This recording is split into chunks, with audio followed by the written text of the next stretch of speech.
are kind of similar, aren't we? We are. Hey everybody, so I am sitting with my new sister, because we kind of look alike, can't tell, twinsies, Margherita from Italy, and we are at the Canadian Fruit Festival in the Okanagan. We just met, we are both volunteering in the kitchen. It's been a lot of fun. Yeah. Been a ton of fun. Lots of peaches, lots of apricots, romaine, Lots of romaine. celery, bananas, plums, Cherries. tons of cherries. Oh my god, we have the best cherries. Okay, so I'm sitting with Margherita today, and I wanted to introduce you to her because she has a really awesome, inspiring story about why she went vegan, and I thought that it was important to share her story just in case you could relate to it, or if you're thinking about going vegan, or even just trying to understand why some people do go vegan. So yeah, so this is Margherita, and she was working on a farm. Oops. She was working on a farm. Where were you? Yeah, it was a farm in Germany, and it's a farm. It's a small farm. So when I left, I think the milking cows were about 21 or something like that. The goats were about 17, and then about 13 sheep or something like that. And yeah, that's the milking animals that they had.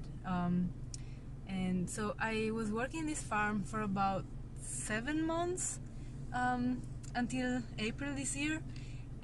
But the first time I worked there for about a month, it was 2016, and that's where I stopped eating meat from the supermarket, which was a very important step for me, because I literally having to deal with the animals, like the living creatures, Yeah. and then you see the meat packed in plastic, and you have no idea where it come from, like what was the age of this animal, like what was the character, what was how did this animal look like, and what did she or he like, you know nothing, and that's so humiliating for both the creature and yourself, because it's like completely unconscious eating, consuming of these animals, which is really, really sad. So I started with that, but I loved animals, and in this community, this farm, it's a little farm, and as many little farms, they really take care of the animals. They love the animals, and it's amazing. It's awesome to see it.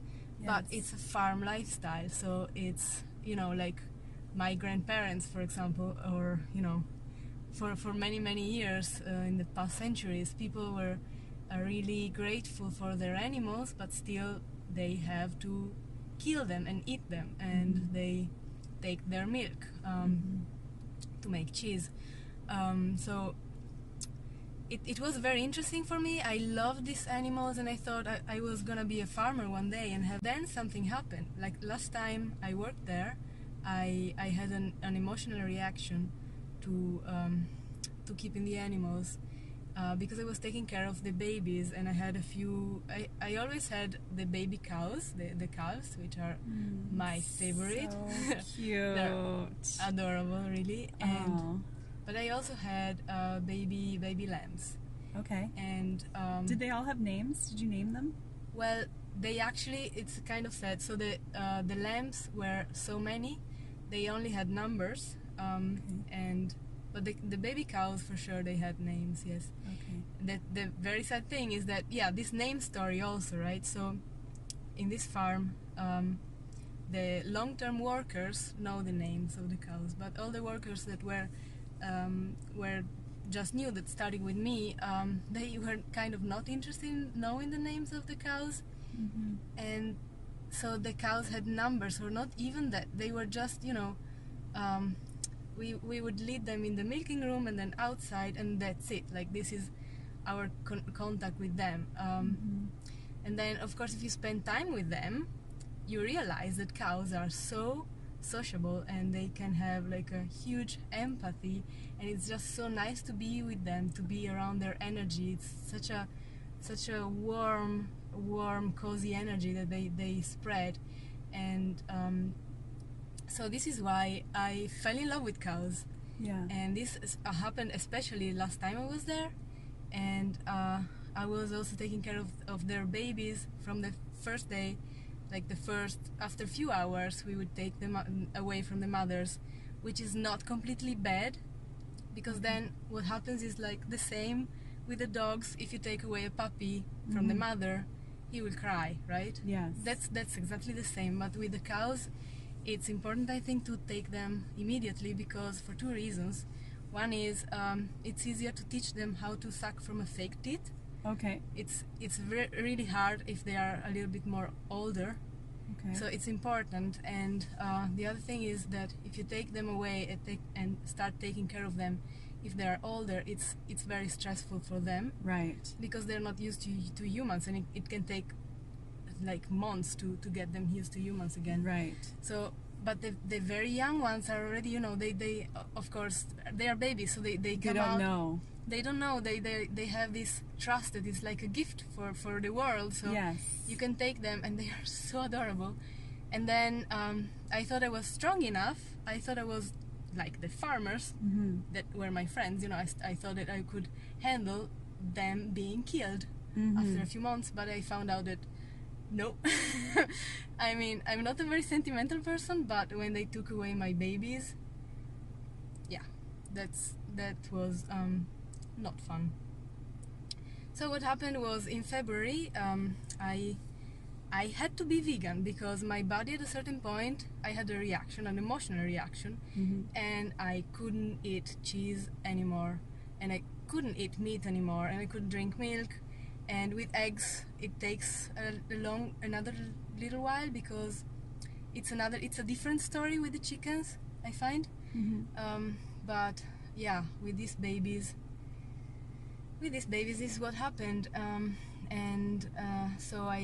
But I was still working there, because I really enjoyed their company. So I continued until April, and I was vegan, working with the cows and milking the cows, which was creating a lot of conflict for me. And I developed my vision, which is if we take our time to meet these animals, yes, it will be exactly like thinking about taking dog milk, yes, and making cheese with it. Exactly the same. Exactly the same. Exactly the same. Yeah. So you would say you had the same connection with the cows as you did with the dogs, or with dogs? Definitely, yeah. And then, of course, every dog has, its own unique personality. Exactly. So I feel more connected with some dogs, and with some cows, it's exactly the same. Exactly. Absolutely. Yeah. Like seeing them as a commodity and consuming them, instead of being completely mindful and grateful for what they are doing,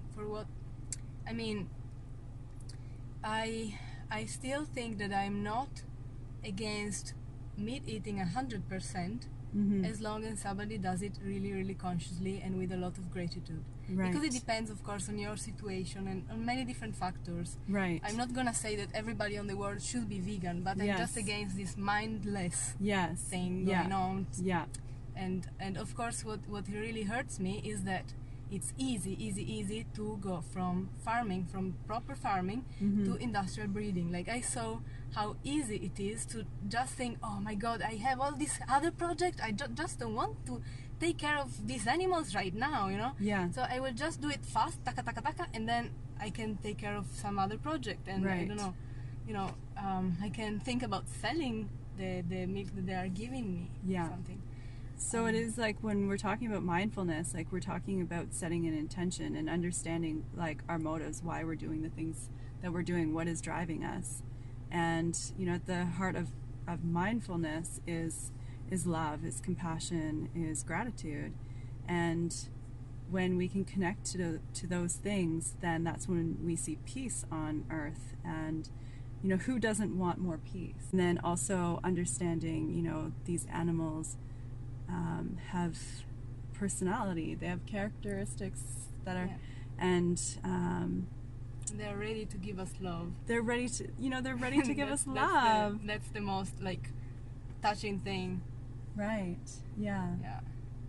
And also this is exactly the point, like when my body couldn't handle it anymore, Yeah. my thought was I was facing all these little lambs, Mm-hmm. and they were screaming at me because they were hungry. But the funny story is that I was feeding them more than the ones that were still with the mothers. So for some reason we didn't take them all from the mothers, Yeah. and some of them were still there, and they were peaceful and quiet, but they didn't have so much milk because we were milking the mothers.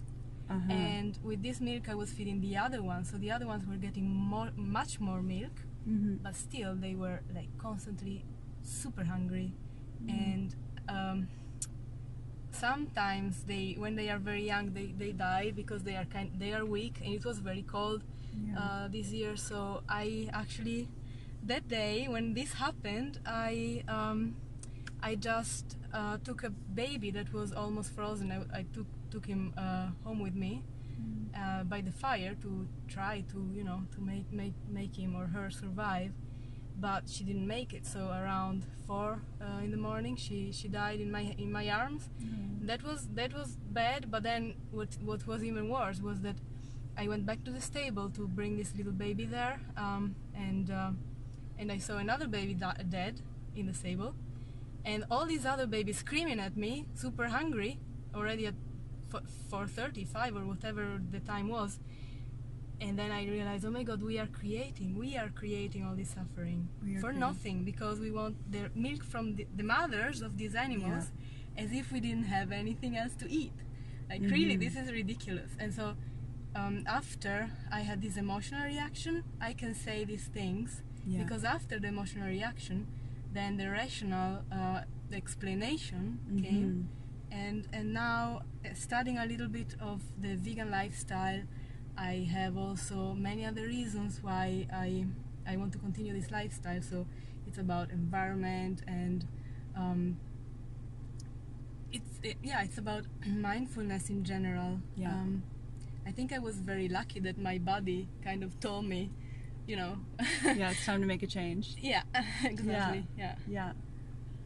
Well, thank you so much for sharing your story. I'm so grateful to have met you at this festival, and I think that I really truly believe that your story is inspiring and will inspire others to think more about where they're getting their food, and because I think that one of the most important things is to really take time to make that connection. And when we make that connection, we become more loving and more peaceful. And I think that's what we're all doing here at this festival, is we're just trying to develop ourselves and to look deeper and to understand the peaceful way. So thank you so much. Thank you. Thanks everybody.